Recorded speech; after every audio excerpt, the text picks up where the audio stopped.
And welcome to episode 28 of the Backdoor Lakers Pulse podcast. I'm Clayton Fawcett, joined by Merge as usual. How are you doing, Merge? Better than last podcast, surprisingly, but still kind of sad. Yeah, I hear you. And also frequent guest, like wannabe host, Nelson Espinal. How are you?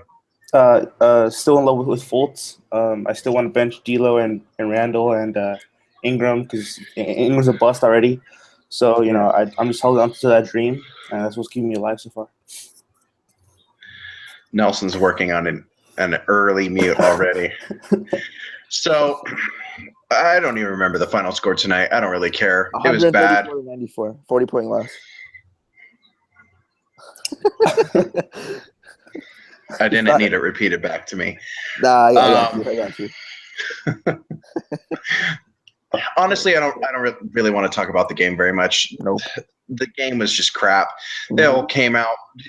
Randall had a good first half, disappeared second half. D'Lo looked bad. Ingram took one shot in the first half, which, I mean, not necessarily his fault because, he's in the same lineup as Lou and JC.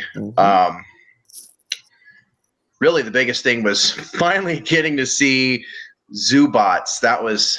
I enjoyed that. He actually looked solid. That's not the Zubac stand coming out in me. He actually looked pretty solid. He had some definite positives. It's amazing to me that, of course, tonight is when he got playing time. Like, we've had other blowout losses. Why didn't he get time then? Yeah. I mean, our own. Well, he's an editor, but Colton wrote a piece like 2 weeks ago saying the thing of, why isn't he getting time? In these games that are bad losses, why is he not getting anything? Yeah, it's weird to me. Nelson, do you want to speak on anything that I brought up or didn't? The whole team, apart from Randall in the first half, was terrible. Didn't really care for this game. I had very low expectations coming in. Wasn't hoping for a win. I was just hoping for some decent play. Didn't even get that. It was a pretty terrible game. I was debating whether to watch the game or do my homework, and I made the wrong choice. Clearly, you definitely made the wrong choice. Yeah, clearly made the wrong choice. But what I did like is that this loss is going to really help to highlight the needs the Lakers have for a defensive big man and a some more wing depth, and hopefully now fans, writers, everyone else starts to notice that, hey, this team, we all thought they were really good, but they still need pieces. They still need more players. As good as the young core is going to be in the future, they still need players to fill out the roster. And when players struggle, they need players to back them up. And the Lakers didn't have any depth or support to help them. That you brought up exactly what I wanted to talk about. So about, what was it now, 2 weeks ago, I wrote a piece about Nerlens Noel being someone that the Lakers should look at. Then, 2 days, was it yesterday? It was yesterday. Yeah, it was yesterday. The report by Sean Devaney from Sporting News came out that the Lakers have asked about him. If this game did not show you why the Lakers need a big guy like Noel, I don't know what will. Not to say that Noel by himself is going to, make it, a closer game, but I don't know if I ever saying we when talking about the Lakers. The Lakers just were atrocious. Let me throw out a number. No. Just a second. 4 years in a row, Powell has been overrated. He has been very bad the last 4 years. I don't care what anyone has said about any of his stats. He has not been good, and we made him look like a bloody all-star again. like a legitimate all-star. He looked good. You know, it was just like, what on earth? Like before the game, me and of course Nelson do not like we did not like the Mozgov signing. Right. We're still not huge fans of it. Right. I looked it up. January, Mozgov has improved with D'Lo getting back. Everyone seems to have boosted their numbers as well. But oh my word, he was atrocious. It just, you need an athletic big man. It's not even a question anymore. You have to get someone like that. And if it takes giving up, you know, the unintelligent fans, you know, stan of Jordan Clarkson, then you got to do it. I'm sorry. Like, you're talking about a a big man with defensive player of the year talent, in my opinion. I mean, he's played. He hasn't played a lot of games this year. Of course, there's the red flags of his injuries and whatnot. But when he's out on the floor and just as when he's the main five, well, pretty much when he's not on the floor with Jahlil Okafor, he's posting top 10 defensive field goal percentage. Like, the dude is an elite rim protector, and he can go out and switch on the pick and roll. Like, I said in the piece, Clarkson, and you're probably going to have to unprotect the pick. You know, Nelson probably just died right now a little bit. but I mean, you need a guy like that. You know, if you can try and get another piece instead, or like a Willie Cauley-Stein at the beginning of December, there were reports already that the Kings were just kind of done with him. I think he's been playing more often and better, but like, you need an athletic, capable defender. Like, people think that Thomas Robinson is playing good defense. No, he's not playing good defense. He is showing effort. Do not confuse effort with actual defense. Okay? I'm sick and tired of seeing that. He's playing good defense. No, he's not. He's not playing good defense. Powell ate him alive tonight. Holy crap. Like, why on earth do you have Tariq Black or Tariq Black, however you want to say it? I'm sorry. Why on earth do you have him and Thomas Robinson on the same team? It's totally redundant. And playing on the court at the same exact time. That worked one game. Hey, man, Crash Bros. Yeah, one game, and ever since it's been tried, it's just been eaten alive. Yeah. It's so unbelievable. And when people are like Noel's a bum, you clearly aren't paying attention.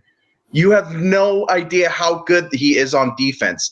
I'm not going to say he's a defensive player of the year right now. It's going to take a while still. But, like, go look at the real numbers, okay? Don't be afraid of math. I'm not very good at math, okay? It's stupid. Because you think that every center has to be Shaquille O'Neal or Kareem Abdul-Jabbar. Those guys aren't around anymore, okay? Boogie Cousins can't defend very well. Not just because of effort. It's just because he can't defend a good pick and roll. I don't care how good he is on offense. You need a good rim protector nowadays. I got my rant out. Are you done clean, or do you want to keep going? I feel quite a bit better. That felt really good. I can't wait to see the messages and comments later. God. Do either of you want to go off that before then I rudely interrupt you, because then something makes me angry again? And who wants to go first? I have a different number actually that you would actually like. Nerlens Noel, even though he hasn't played that many games this season, he has a PER of 25. I'm not surprised. It's. I mean, like we've said on the podcast before, PER has flaws in it as well. Ever since he started getting like 20 or like 18 plus minutes a game, he's had at least 8 points a game. He's averaging like 2 steals this month, a block. and if you watch, was it the Boston game, the one where he had 2 crazy oops? Yeah. Like he's the perfect roll man. Yeah. And he's got good hands. Like this isn't a question of like the stats showed with Mozgov that he's a good, PNR guy. He's a great roll man, clean. Point per possession. He's a good roll guy when he catches the ball. But that's a big question. Like, it's actually really funny watching this game today and watching Zubac play. What did he play? Like 12 minutes, maybe something like that. 12, 15 minutes. He was a better rim protector, a better playmaker, and a better catcher off pick and rolls than Mozgov was the past 10 games that I've watched. The contract's not that bad, Merge. Yeah, because they don't understand Lakers Twitter and what people say. All right, the Mozgov deal was not that bad. It's only 4 years, and you can amnesty him. Oh wait, you can't. The thing is I'm not even going to worry about the contract anymore because I'm not worried about max contracts. Right. You're not bringing in if you honestly think a star is coming in the next 2 years, I want what you're having. like you need connections to be able to bring a guy in right now because there's 2 ways that you bring stars in. And even though people love to say it's the market, it's really not. Well, no, the years is not the market. Money is the market. Yeah. It's I'm talking to entice superstars. Oh, yeah. You need to be winning. Yeah. Or at least up and coming at 8 seed, 7 seed. Yeah. Or you need a crazy connection. Yeah. Like a guy that I would love to bring in is Gordon Hayward. I would love to bring him in. There's no chance he's coming to LA. He's either staying in Utah and collecting all of his cash, or he's going straight to Boston to be with one of the biggest connections in basketball, his college coach, Brad Stevens. That's what it's about. It's not about big markets. I mean, the Lakers have not signed a superstar since Shaq 20 years ago now? They've only signed one big star in their existence, really. I mean, when you think about it, they traded for Kareem.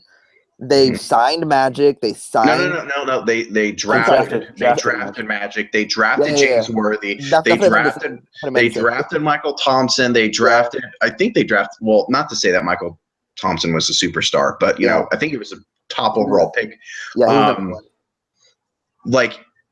The Lakers, no matter what anyone says, we've said it repeatedly, haven't we, Nelson? Haven't we not said the Lakers do not sign max free agents? That is not what we do. The Lakers draft stars. And they trade. Yeah. And in that report for Noel, 3 guys are off the table: Ingram, Russell, and Randall. Okay, so you're not trading for a star, whether Jimmy Butler's on the market or not, that's not going to do you anything, because if you get Jimmy Butler, then you're in a New Orleans situation, even worse. Worse New Orleans, because Anthony Davis is better than Jimmy. Yeah, and then if you actually do that, then you are screwed because of the contracts you signed. Yeah, the previous year. Mm-hmm. So would you trade Larry for New Orleans, straight up? I wouldn't personally, but all day. If I had to give up Mance, I'd hate it, but I'd probably do it. I think the only young guy I'm willing to give up is Clarkson in that trade.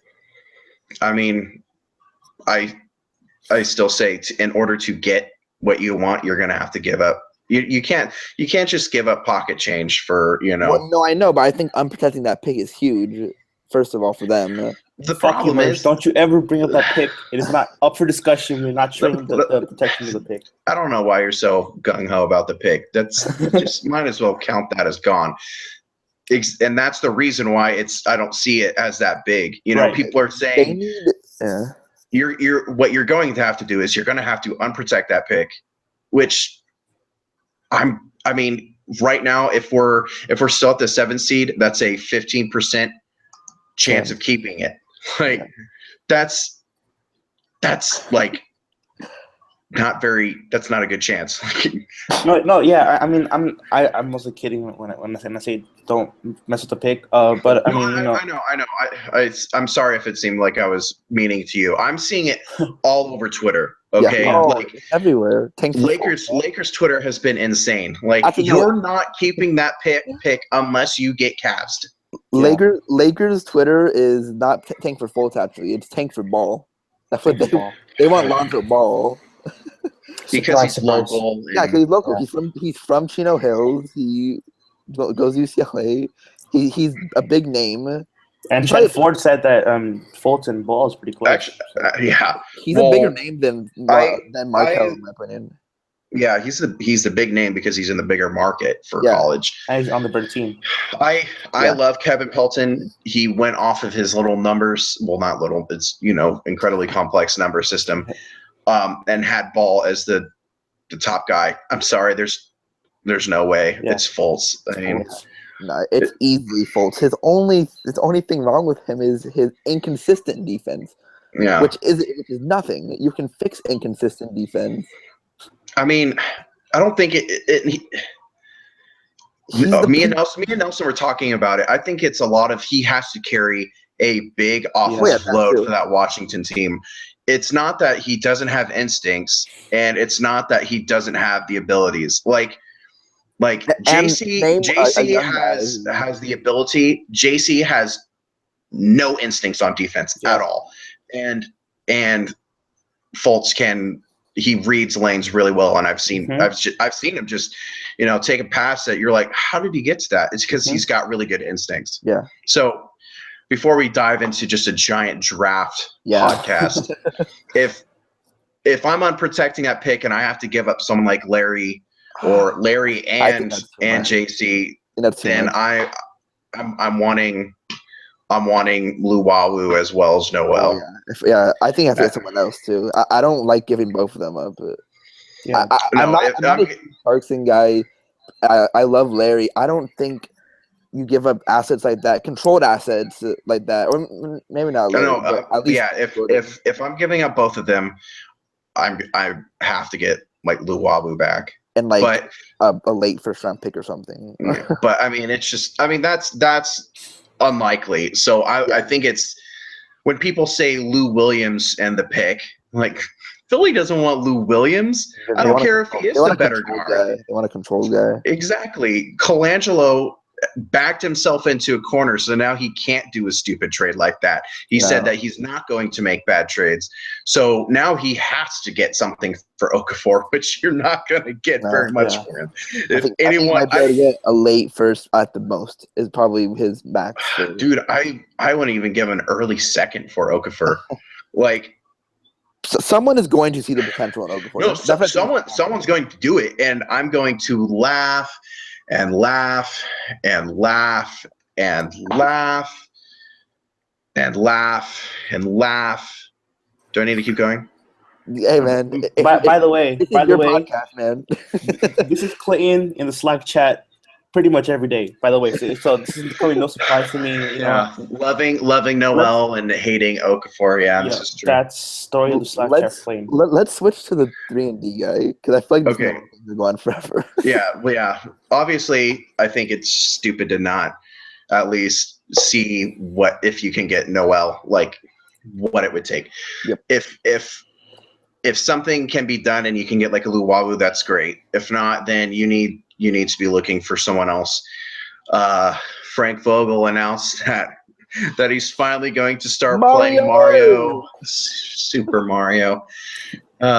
So he's probably going to be off the table pretty soon because when he gets minutes, he's actually been good. Who would have thought? You need this. I mean, we've got guys with length, we've got guys with athleticism, but we need a guy that has actual defensive instincts. And that guy's not really on the roster right now. I mean, well, Ingram has good defensive instincts, but he's 19, and yeah. I think Russell has pretty can't even. defensive D'Angelo's instincts. just like lacking in athleticism. Yeah. D'Lo has good instincts on one. His off ball is still so bad. Yeah. Dang.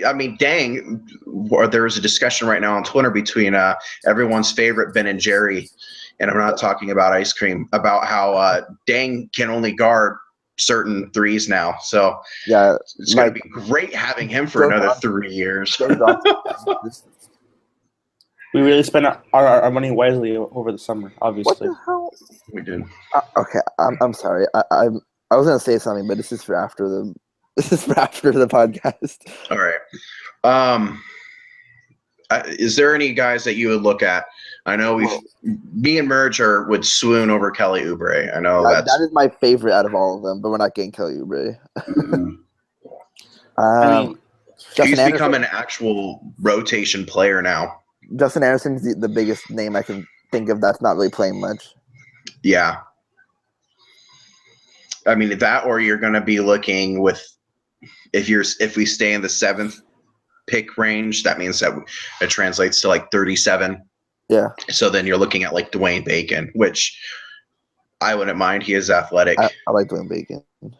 There's a few other guys down there, but yeah. Type of Brogdon guy somewhere in this draft, but Or you're gonna have to take a flyer on like a legitimate guy.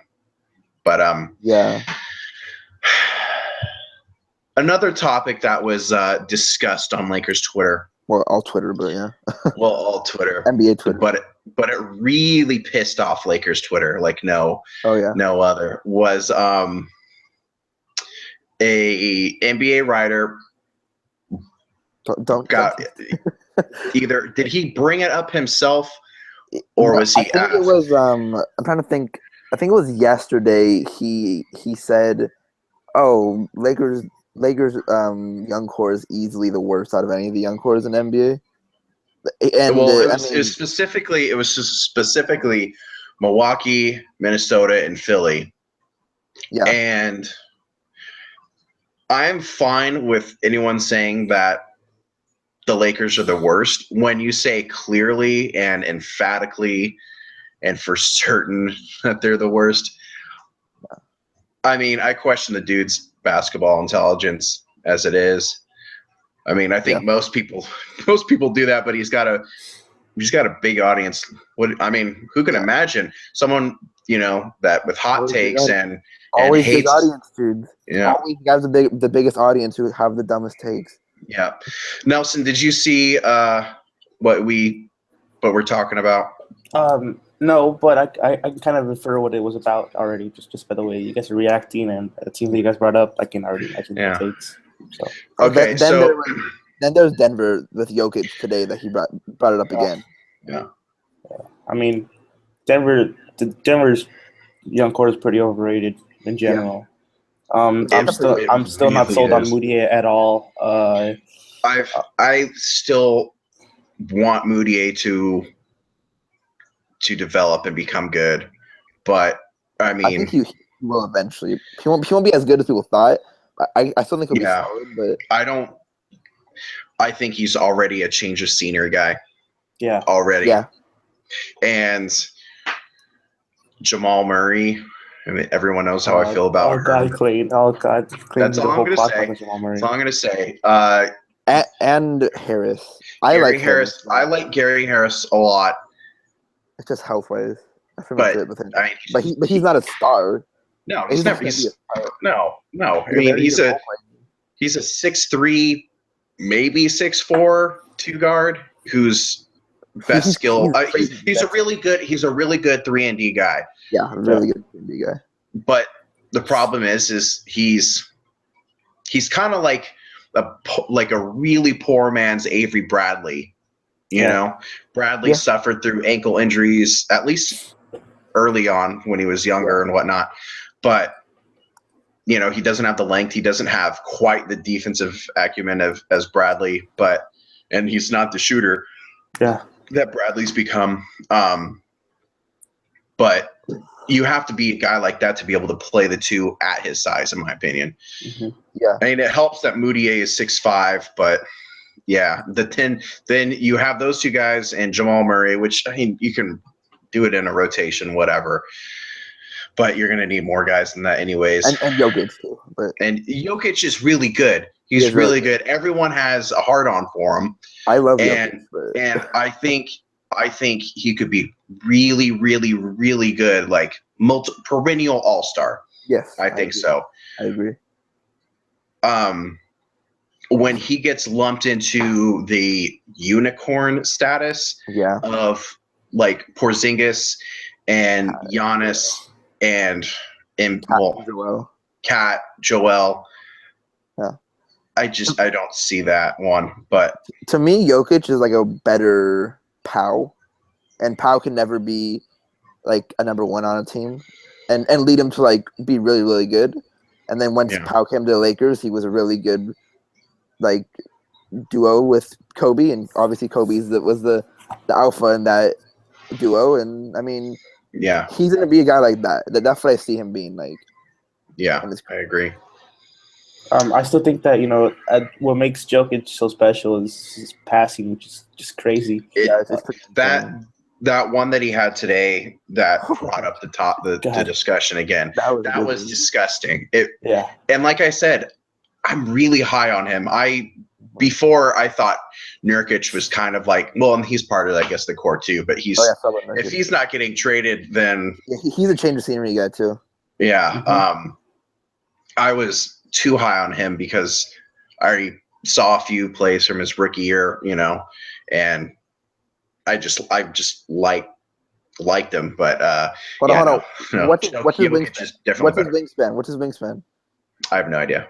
Oh man, I thought you would know, man. Oh, no. Seeing him in person though, at the preseason game that I went to, he is an incredibly massive human being. Like, he was the biggest guy on both teams, and it really wasn't close. Like, it was just insane how, like, not only just tall and broad, but just like he's thick, but he's not fat. Like, dude is if 6'11", 7'2" wingspan and 280 pounds. Yeah, he's 280. I think that's 5 pounds more than Mozgov, but I mean, those types of measurements are always weird. Yeah. So, but yeah, I don't quite have Denver the lowest on the totem pole. No. I have one of young cores, but I think maybe we're probably going to be on the same one for young cores. My bottom young core is Phoenix. Yep. Phoenix is the worst young core in the league. Nelson, what do you think? Right now, it looks that way. I'm still really high on Dragon Bender. It's a great name. I mean, how can I play with a great name like not turn out to be good? My question with Dragon Bender, and it's not even actually about basketball, is you have a team name of the Suns. His first name is Dragon. How have you not incorporated some type of marketing of fire? Like, exactly. Because Earl Watson doesn't like him for some reason. He doesn't play him in the right position, and he doesn't start yet. I still think he should be starting at the 4. I do love Bender. I think he might actually have the highest ceiling of anyone on that young core. Hot take, Clayton, take that back before the comes at you. I know. Hipster NBA Twitter is going to come and get me. This might be a hot take, but I feel like Booker has the 3rd highest potential on that team. And I think Chris has a crazy potential. I don't know if he'll make it. Well, I think potential-wise. Me and Nelson are not the ones to talk about Marquise Chris. I understand, but I think because he has a really low floor, and he might be just some guy who dunks, and that's it. But I think his potential, the best he could be with his tools, is a better potential than Booker. I mean, Ben Simmons' potential is still LeBron James, so I mean that's not saying much. I just don't think that Chris's ceiling is ever achievable at all. I mean, right now he's a not good basketball player. Jonathan Tarks of The Ringer did a piece on it, and he said give Bender more playing time and stop playing him at the 3. no, to the 4. Yeah, I agree. That Bender was that was the dumbest hiring of the offseason, and it's not even close. They just let him stay. Yeah, Much. like that was. Do not listen to players when you're hiring a coach. Yeah. Like you need to actually make sure this guy's intelligent. You're playing a 7'1" guy at the 3. What is this? 1991? Yeah, and it's not like it's Giannis that he grew from like 6'9" to 7'1". No, he's been and it's like I think Bender is pretty athletic. I don't think he's an athletic freak. No. Yeah. He's skilled. He's got insane potential. I really do like him. But Chris starts, by the way. Which is hilarious. You should be starting Bender at the 4. God. Yeah, he has 60 minutes right now in the third quarter of the Suns game, and Bender has 8. I mean, did Watson's Chris an idiot. Did Chris do anything well at Washington apart from rebound? I mean, he No. He actually didn't even rebound. He's one of the worst historical rebounders ever. Yeah, it was just his athleticism, and it was just sheer athleticism. And he talk about athletic freaks. He is an athletic freak. Yeah. He's not any good. Whoa, he has 3 3-pointers today. That was one of the things. He has very good potential range, but I think he's shooting like 29% from 3. I'll have to check, but no, I'm looking right now. I got it. I'm gonna laugh. It's gonna be like 32 or like a 38%. 31. Okay. Oh, that's not on 2.1 attempts per game. I guess that's fine. That's 0.7, or you said 2.1? 2.1 per game, yeah. Yeah, it's a little less than 0.7 or something like that. But it's I don't like that core as much as everyone else. Then there's Booker, who I've always liked Booker, but he is still not in the same boat as Kat, D'Angelo, and Porzingis, and maybe even Miles Turner. It is hilarious when people were saying, "Don't you wish you drafted him?" No, because he has a really pretty form, but he might be, but he's shooting like crap. Yeah, I know. He didn't even shoot great last year. Yeah. He had a worse 3-point percentage than he had D'Lo. a really good stretch. He had a really good stretch of like a month or two where he shot like 40%. I want to say. But yeah, I mean, he right now he's shooting 33.5% on 5 attempts per game. Yeah, I mean, Phoenix needs to blow it up. I mean, Chandler needs to be dumped somewhere. Dudley, Bledsoe. They need to trade him. I feel so bad for Bledsoe. Just to get something for him, honestly. I love Bledsoe. Brandon Knight, dump him somewhere. Who's going to take that? He's still got 3 years left on that 90. Was it 90? I'm not sure. I believe it was a 5-year, $90 million deal. Like, I wouldn't want to take that deal on. I mean, he's a bench scorer. That's what he is. But so you're taking a slightly better shooting Evan Turner. Yeah. Without the size, which people in the Lakers poll Slack are going to hate me for saying that. He's not any good. I'm sorry, fellas. He's just not. Oh, they were Brandon Knight? I didn't even know that. Oh no, they were talking to Jamie specifically. I'm calling you out. Was talking about it. He's shooting 35% from 3 on 2.8 per game. How is he only shooting 2.8 a game? I don't know. My question is what happened after Milwaukee? He was really good on Milwaukee. That before he got traded, right now they're kicking themselves. Like, how did we trade that pick for Brandon Knight? Yeah. Like, does anyone know who Milwaukee or whoever got with that pick? Milwaukee got Michael Carter Williams. Oh. Who they traded for Tony Snell. And then, yeah. Oh man. And Tony Snell's doing better than Michael Carter Williams. Yeah. No, it's just like. No, I know. You could have had that pick. Rookie of the year. Yeah. You also have to throw in TJ Warren, who has come along. He's pretty good. He's a good scorer. Yeah. I mean, is there anyone else that you want to lump in there? I mean, Tyler Ulis. Alex Len. I Len's gone, I think. I in my don't like opinion. Len. He's a free agent.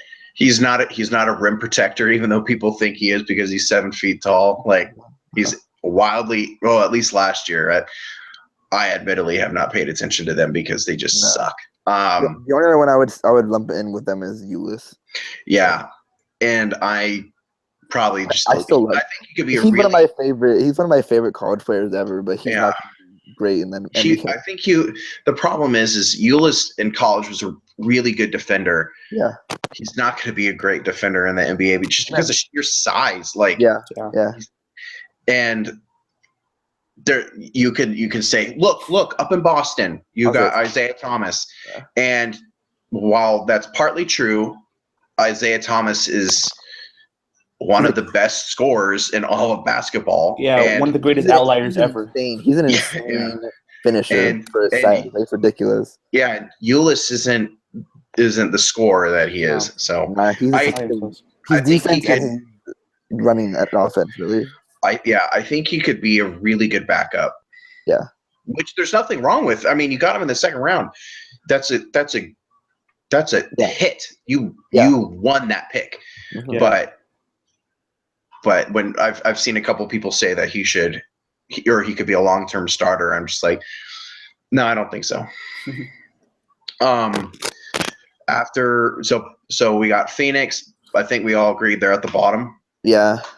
Number 5 we had, I think we got 6 teams.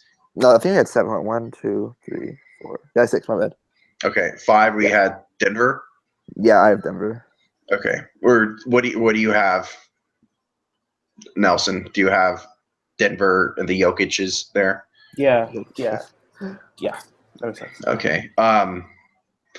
4 is when we start to really get into play. I think with everyone left, you have Minnesota, Philly, Milwaukee, and us. Yep. And like I said, I'm fine if you put the Lakers at 4. Yeah. I'm fine with you putting them at 1. I personally have them at I have them 2. Well, right now, until Philly gets their 2 picks. Yeah. And depending on who they get too. That's huge. Yeah. My thing with so I'll say Philly is 4 for me. Okay. Yeah. Embiid is insane. Mm-hmm. Really good. Mm-hmm. Ben Simmons gonna be really good. LeBron James. I think he's going to be really good. I think he at least makes 3 All-Star games. Mm-hmm. Hot take. I don't know if that's a hot take. I think he makes at least 3 All-Star games in his career. At least 10. At least 10. At least 10. He's gonna break the record for most All-Star games. Yeah. That's Ben Simmons. So then after that, which we haven't seen him on an NBA floor, you have to say that. Of course. After that, who? Noel, I guess currently. Noel currently. Or I put Dario ahead of Okafor. Oh yeah, I definitely have Dario. I have Dario and I have Luwawu above Okafor. Yep. I agree. I mean, seriously, I love the Rights to Ricky Sanchez podcast, the Great Sixers podcast, and they're literally just talking about he's been so bad about cutting him. Now I don't think that you can't do that. There's no way you can't cut him. You know how bad that would look. You can't. If he's that bad, you just let him ride the pine until the rookie contract's gone. They could have had Porzingis and they drafted Okafor, then they cut him. That would be terrible. And Sixers fans. What they need to do is they need to try and at least get 1 first-round draft pick and not aim for lottery. Yeah, you need to try and trade him to try and. Is there any lotto team that has a late first this year, or is Toronto the only one with 2 first-round draft picks this year? I think Toronto. I'm gonna look at it though. So, I just want to say one thing. Clayton, I know that you weren't a big fan of Okafor. I'm not either. But I see some people put some disrespect on Sam Hinkie's name because he drafted him, and Who did whether Yeah, I know Clayton's board, Okafor was not number 3, wasn't even that high on his board. I wasn't really following the draft that closely that year. So I can't really say much about that. But from what I read it everywhere and stuff, Okafor was a conscientious top 3 pick. It was going to happen. From what I read, I don't know if it could have been different. And you know what? If he was that high on your board, fine. The thing is how you brought up Sam Hinkie. I do not believe that he was on Sam Hinkie's board that high. Yeah. No, wasn't it reported that he wanted Porzingis? Yes, he tried to get workouts with him, and Porzingis' camp denied him. And I don't know. I remember at the time, I don't remember if it was a fake tweet, but in my head, I remember seeing someone say that if they took him, then he was just going to stay in Europe. So, by the way, the only other team that has 2 draft picks, if everything stays, Philly, is the Bulls. And the Lakers, Bulls. But the Bulls have Sacramento's pick if it stays where it's at. 11 and 14. That's what I have right now. I know a lot of Bulls fans that would really hate that. But Garth Foreman makes sense with the like he's from Chicago, Yeah, he's the narrative. Foreman and Paxton are stupid enough to do that, I think. What I was saying though, I don't believe that Hinkie had him in his top 3. I think it was Porzingis, and there have been more than enough reports that it was ownership that pushed him to take Okafor. Yeah, that sounds about right. And Hinkie probably could have probably dealt him by now. Yeah, probably. But I think ownership was stupid, and then they are stupid, and then they hired Colangelo, and then Colangelo wanted to bring his son on, and then it all went downhill from there. And now you're not going to get anything for Okafor. You're stuck with him. Nope. So and then after all the guys, they have their 2 picks, which are essentially going to be a point guard, either Fultz, Ball, or Smith, and like Monk probably. That's what I would guess for them if that's what's going to happen, or maybe OG if he rises. Yeah. Sorry, Clayton. Yeah, I know. Tears. If they seriously got OG and Fultz, just shut the NBA down. Yeah. Just fast forward 5 years, and that's a super team, in my opinion. Yeah.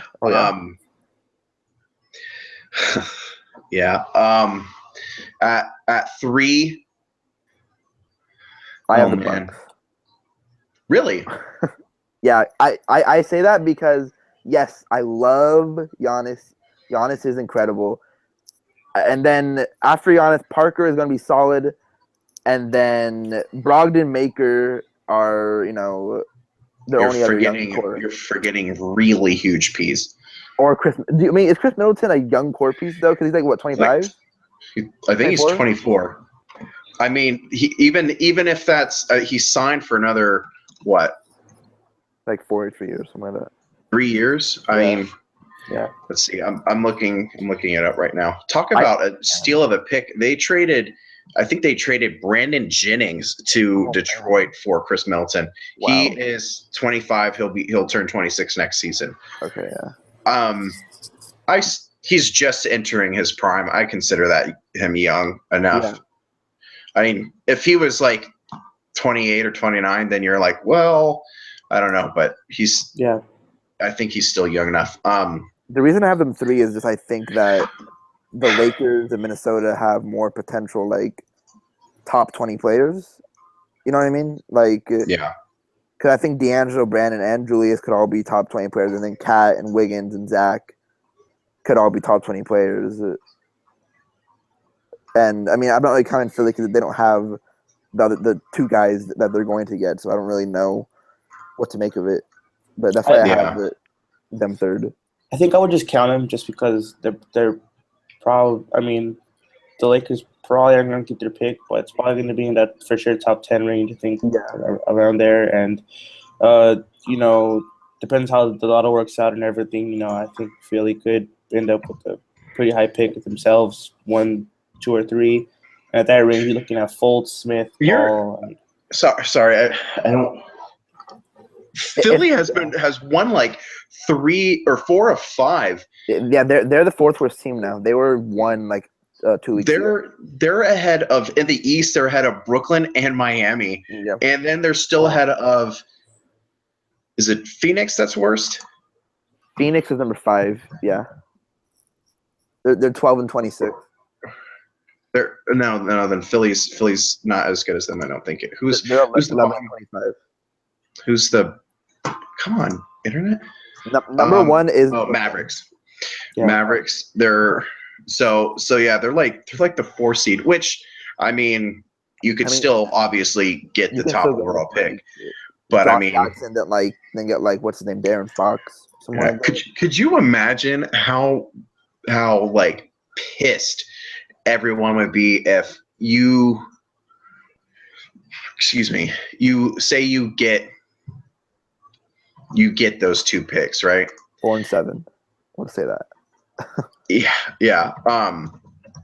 Those picks can go obviously 1, 2, or 3, but then I think if you go to 4, you can fall all the way back to 6. Let me see. I brought it up. Yeah. No. If you're 4, you can fall all the way to 7th.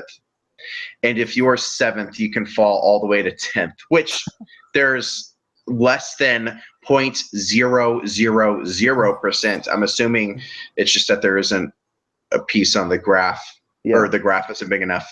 But like 7, like if you're at 4 and 7, you have a better chance of falling to 5 and then staying at 7. You have 5 and 7, and it's a good draft. I think you're still like, crap, we could have gotten Lonzo Ball or, of course, Markelle Fultz or Josh Jackson or Dennis Smith. any of these guys, and you might end up with just like Malik Monk and OG. Yeah, and I do think OG is going to be awesome, but like we're just for crying out loud, I can't even think anymore. I'm just laughing at that. I still think that even if they get Monk and like say they get like the 6th pick, they'll probably draft Monk there. I mean, Monk, and then they get like the 9th pick or whatever, and they get OG. They can just run with McConnell for another year at point guard with Monk and.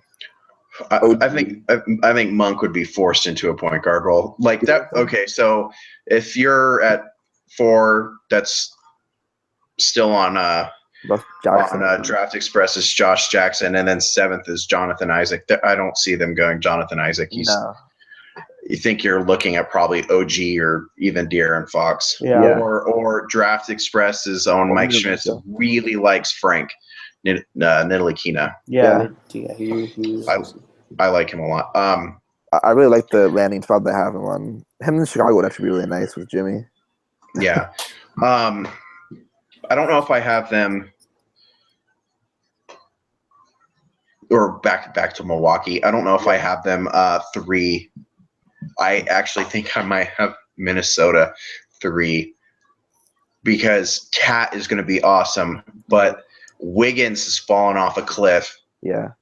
He's a good scorer, don't get me wrong, but like no playmaking. His defense isn't that good. His defense is non-existent. Like it's really bad. And for someone that was like he was scouted and like, oh yeah, he's gonna be a great defender. Just like let's wait, dude. I thought he was gonna be like Jimmy Butler, but better on defense. Like it really wasn't out. Like that wasn't like a super. I mean, I don't think that was a super hot take. No, what 2 or 3 years ago? Yeah. I mean, his rookie year, he was decently solid. He played a ton of minutes. He played the most minutes in the NBA as a rookie. Yeah. But like, and I love Levine, but then Dunn, and then their draft pick this year, which will be like I don't. Right now they're 6th.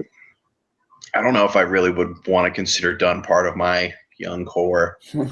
Oh man, don't tell that to people. I'm in a group message, and I think Dunn should be starting now because Rubio isn't gonna do anything. Dunn literally is one of the worst shooters in the NBA. Like Rubio isn't a good shooter. Don't get me wrong, but like Dunn is worse than Rubio, and he's only like I think a year and a half younger or 2 years younger. Jesus Christ! I might be wrong. He's playing like he is a freshman coming into the NBA right now. Yeah, I don't really care to fact check on that one. I'm sorry. That's fine. But yeah, his shooting. Patrick Finnelan brought it up, and it was just pitiful. The entire chart was red. Yeah, they might actually drop a point guard in this draft. And he was one of the worst finishers in the entire NBA. And that's what he was crazy. What he was touted for coming in the NBA. Yeah, it's insane. Like, it doesn't make sense. I was looking at the chart, and inside the little restricted area, it seemed like it was darker than the rest of the red. It was like NBA.com is just like, how can we show how bad he is? You know what? Just make it darker. Just make it redder. Yeah, I don't know. Like with them, I love Cat, and I think Zach actually is gonna end up a lot better than what people think he is, and people are actually high on him. But I think Zach may actually, as it stands right now, he might end up better than Wiggins. Andrew, yeah. Mm-hmm. So, I mean, he has the shooting. He's starting to attack the rim more, and I think is he a good passer? Yeah, he's okay. He's not great. I mean, the funniest thing about this is he's like on the All-Star ballot. You know? Yeah. He's like averaging like 21 a game right now. Yeah. And people last year when we were talking about JC for Levine, people were like, "Are you stupid? What's wrong with you? You should never do that trade." Zach. Would you like to take that back now, or? He didn't play yesterday, huh? Try to find him. And then at 2, I have the Lakers because I'm just still, despite the past game and a half, I'm still really high on D'Lo. I love Ingram. All he's done is show progression, in my opinion. Randall, been good. Nance, I guess you can throw in Clarkson. If Zubats, Zubats, but I mean, he's like the worst prospect out of all of them. Obviously. Well, out of everyone. Debatable, but. Well, I mean, at this point, because I agree. He's played. I mean, his ceiling might be higher than a few people, but like he's played, I think, in 7 NBA games. That makes sense. Yeah. So, and then number 1, Bucks. It's just. I love Giannis. He is just amazing. And then Middleton, and everyone knows I'm not a big fan of Jabari. Yeah, but just toss in Jabari. Just toss him in. Jabari has been incredible this year. I am on the Jabari boat now. I know. You guys talk about Milwaukee real quick. My computer's gonna die on me. Well, that would be great. Let me look up Jabari's numbers real fast.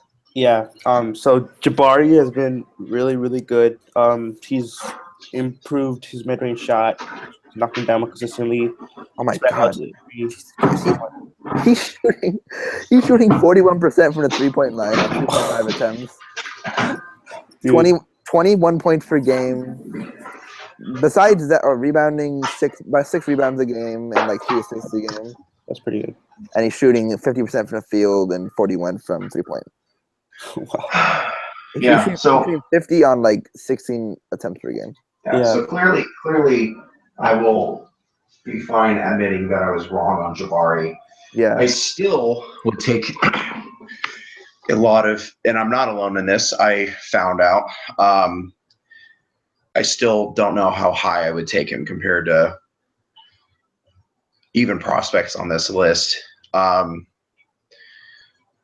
he's not the trash that I thought he was. Oh. Do you Are you guys happy, have? Nelson? Are you happy, Jamie? Are you happy? I'm very happy. I remember showing Clayton some highlight reels of some pretty good games. He's like, "What are those? Just highlight reels?" I'm like, "Yeah." I mean, I'm like, "Yeah." Literally, highlight reels don't mean anything. I mean, you can get highlight reels for some bad players. I mean, I could show you. I could probably go find you a nice highlight reel of Derek Williams and Michael Beasley. Right? No, I mean, yeah, but I mean, Taco Fall, man. Huh? Taco Fall. You gotta bring in Taco. Yeah, for Jamie, he's gonna hate you now. Yeah, he's not gonna like you. You talk bad about his boy Taco. I'd say that I mentioned his name. I never said anything bad about him. Okay, I'll say it now. He's not a first-round draft pick, even though Jamie thinks he will be. He's not a first-round draft pick. Yeah, I think Giannis is just that special. Yeah. I think the biggest question of who's the best prospect out of everyone, I think that's where it gets. I think I'm on Giannis. Or like I used to think the Cat, biggest. but I think Giannis now. The reason why I think Cat is a lot closer than people would think right now is as an asset, not to trade, Yeah. but because he is still on his rookie contract for another 4 years if he signed a 5-year one. Well, then they're gonna have to pay him while Giannis starts his extension next year. Yeah, because I think he's still on his rookie one, so I think he starts. And don't get me wrong, Giannis's contract that was $100 million that he signed. That's going to be a steal in about 2 years. I mean, it's pretty much a steal now as it is. It's already. But it's just gonna look like, how is he only being paid that much? So he's been paid less than Steven Adams and Rudy Gobert, which is kind of crazy, or about the same, like on their level. Yeah, they're about the same.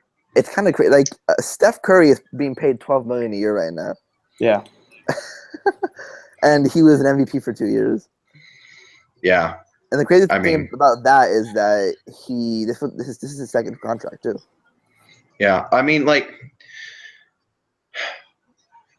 this is a Lakers podcast, and people are going to hate this, but LeBron has been one. He's never actually been the highest paid player in the NBA, has he? Like, no. Well, hold on. In his career, I don't. He took a pay cut. He took a pay cut in Miami. Yeah. I think Bosch was the highest paid one. Mm-hmm. Don't quote me on that. I don't feel like actually going and fact checking that. But like, I mean, with how the cap was and everything, he was only being paid like $20 million this year. I think he's in the 30 millions. But like, according to things I've seen, for the revenue he's brought in and just his production, he's like a $50+ million player. he is making the most in the NBA right now.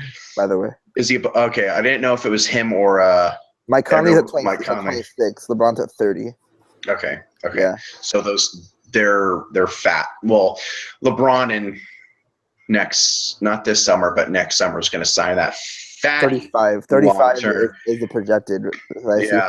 35 for 5 years. You're looking at over $200 million. That's going to be fun. Boogie's about to make 40 mil with his 5-year, 200 mil. 207. I have no idea how.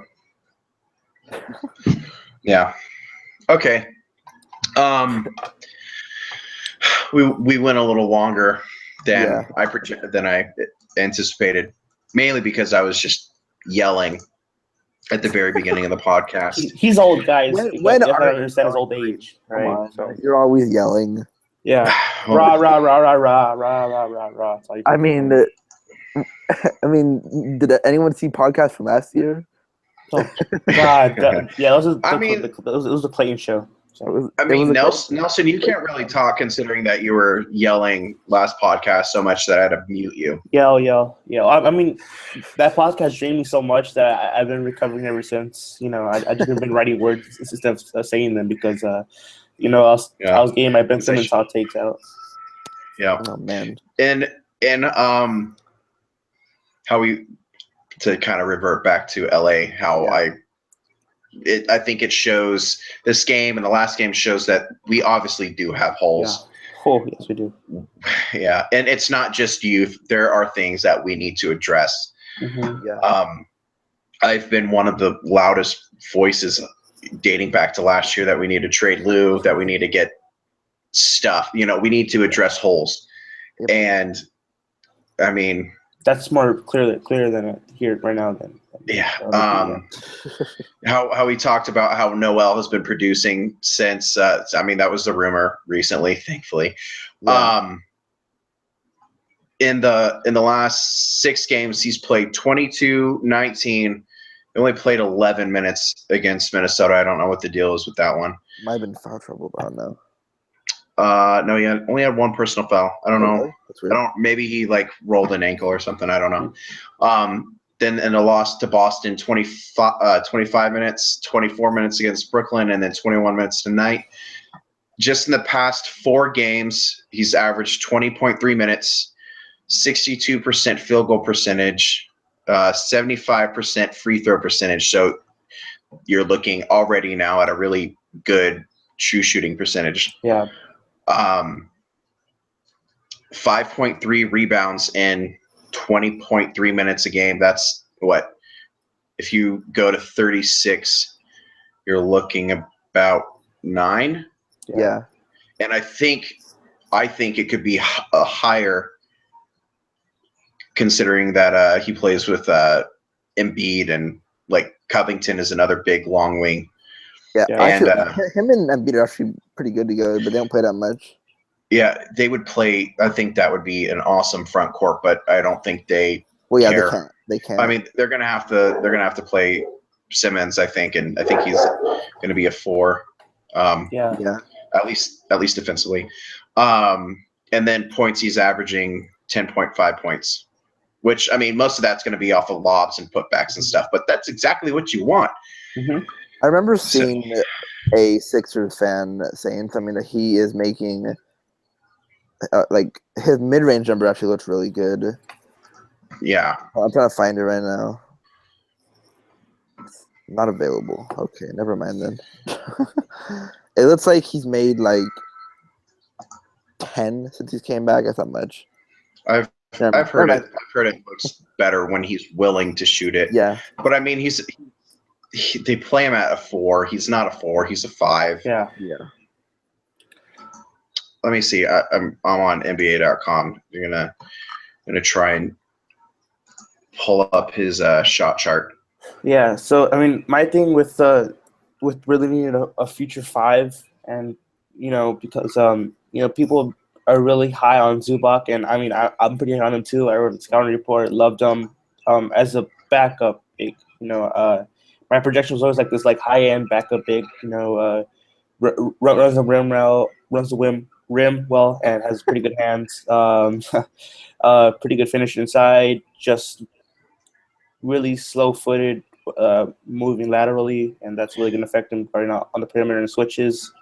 I think that'll change a bit when he gets older and he gets actual muscle on him. Right. But yeah. But from I can't really judge him based on how his body's gonna develop. But from seeing now, that's gonna be kind of one of his weaknesses still. It could get better, but I don't know if it'll get that much better to completely hide it. So yeah, and his offensive game's still really raw. Has basic post moves. Doesn't have any advanced or counter moves at all. Flashed the mid-range shot during summer league, which was interesting to say the least. So we still don't know what he's gonna be. Right now I still have him more as a really good backup 5 or a solid starting 5. whether he can increase his ceiling, maybe change my opinion on him. We need to see, but I think I'm all in on Noel to LA. I've been on that train with you, Clayton. Just that I don't know how realistic it is, and Oh yeah, no, I have no idea how that is either. I think Yeah. at least it's more realistic than it was like a week ago. Yeah, No, with right. especially like with Mitch, everyone was just like, he's not treating anyone because he went like on Spectrum and everything. And I mean, even I was just like, oh crap, well, we're not going to do anything. But reports coming out that they called, they were the ones that checked in, and maybe a few more games like this, you're like, you can find, bench scores. So they're around the league. You just have to make sure you actually get them. I mean we drafted Clarkson 46. Well, we bought the pick, but you know what I mean. You're not going to find rim protectors just hanging out on the street, unless you're going to attempt to get, I guess, maybe Larry Sanders. Someone will probably try and throw that out there, but I don't know. I mean, he's been away from the game for like 3 years now.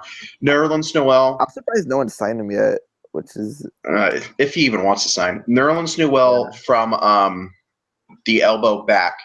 So what, like 15 feet back? Yeah. He is in 4 ranges. The NBA.com breaks it down into 5 ranges. He has not taken a left baseline mid range, but he's 1 for 1 on the wing zone, 4 from 4 from ahead, 0 for 1 on the right wing zone, and then from baseline on the right side, he is 1 for 2. Mm-hmm. That's really small sample size, but I think it's there. I think he can make it into something. Yeah. And his finishing right now is not. It's not actually great. Yeah. I think because Philly doesn't have many shooters right now. Mm-hmm. I think it just gets clogged. He's 28 for 47 down below, but that's still 59.6%. The league average is 56.1%. That's still above average. It's not elite level, but it's above average. And I think with proper spacing, that the Lakers could provide, because Randall this year has actually shown the ability. He had a couple of really nice ones today, actually. Yeah. With that, I think, and actual guys to set him up really well. I do like TJ McConnell, but he's a bench point guard. With a guy like D'Lo, you're looking at. You're looking at a possible elite finisher when it comes to that. I mean, how many times have you seen Mozgov drop stuff? I mean, Nerlens would catch at least half of those. That's D'Angelo's fault. D'Angelo's not a true playmaker. He's just a flashy passer. He doesn't really help the offense. All he does is make these like flashy, cool passes. But I mean he only averages 5 assists per game, so that's obviously not enough. Come on. No. Not 8. It's not 8. Rondo averaging his prime. It's not 8 per game. That's the number you're looking for. That's it. All right. Well, I mean, we could go on this forever. Yeah. So, do you guys have anything else left? Hopefully the Lakers win on Sunday because I will be going to that game. So there will likely not be a podcast on Sunday, especially since. Oh wait, no, I have Monday off. Maybe I'll pull someone in. Oh. Yeah, I'll be available because I don't have anything else to do. So. Okay. Nelson, what do you got coming up? So I will be working on telling it like it is for this week. Just recapping some stuff and some other thoughts on the team. And then might or might not do a follow-up on why the Lakers need, another first rounder, whether it comes for Lou or however they get it, but I think they need another one. Yeah, and then hopefully, some other ideas, news that comes out, I'll be on that. Mm-hmm. I'm trying to beat Moho this month, because I can't let a rookie, pass a seasoned vet like me. No, you can't. You can't. You gotta pull the Lou. You gotta call the ISO. You gotta. Nelson called an article today. He stepped up big when we needed him. He's been killing it lately. Go read his articles. He had the one about prospects that we're gonna most likely be missing out on this year. He's had a couple news articles. If anyone's watching this deep in, I do want to acknowledge that Nelson's writing has been night and day from last year, and I'm not trying to make that as like a bad thing. Like Nelson has grown really, really well. Yeah. Think Nelson has, if he can, stop standing for Ben Simmons. No, I'm just playing. I do think big things for Nelson. His questionable article, he does not know if he's going to be writing that yet, because I have originally the follow up to that to his draft prospect one. So that will be written. Today is Thursday. Tomorrow will be Friday. It'll probably be written Friday. Mm-hmm. Yeah, we'll see how that goes. Do we have any other games until Sunday? Saturday they play the Clippers. Sunday they play the Pistons. Okay, maybe we'll do one Saturday. We'll see. Yeah. Anything else? Ben Simmons is better than Brandon Ingram. I'm just gonna mute. I'm gonna eject him from the podcast right now. Thank you all very much for watching. I know we went longer than we have been, but yeah, I thought this was therapy. This is group therapy right now. Yeah. I think it was. It at least was a lot more fun, I think, than the last podcast. Oh my god, yeah, that was our worst podcast. Yeah. So thank you all for watching. Have a great night. Peace. Deuces.